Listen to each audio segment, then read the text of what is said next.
Think about what the most treasured item is in your house and what would you feel like if you lost that. And there's things you can't repair and you can't get that back. So we had a fire damage up in the Mount Adams area, and a family, a husband and wife, multiple kids, multiple grandkids. Their grandkids basically spent the summers there. They had a fire.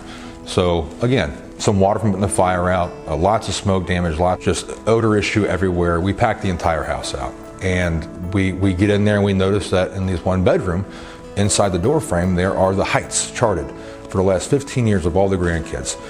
As long as everybody's okay, yes, everything can be replaced. But that's easy for me to say when I'm walking into your house and it's your stuff that's on the floor, it's your stuff that burned up, it's your stuff that was flooded. And I remember telling the guys, like, hey, you know what we're gonna do? I said, I want you to cut that entire frame out. I want you to pull that out.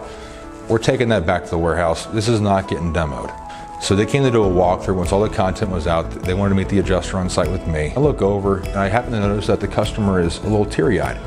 I'm thinking, man, this is emotional. I know they're walking through this house that they built for their family. In the mix of all this, I failed to tell the customer that we had cut this door frame out, and I kept it for her.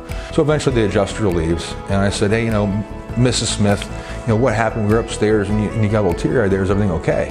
And she said, well, we had the grandkids' heights on the door frame, and I forgot to mention that to you guys. I really wanted to keep that if we could.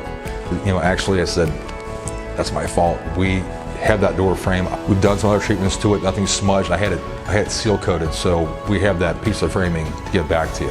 And she literally sits down on this charred, sooty step, and just to see that overwhelming emotion hit her that she did not lose everything. And it's part of the job that we like is helping people get back to normal again and trying to have them forget that this ever happened.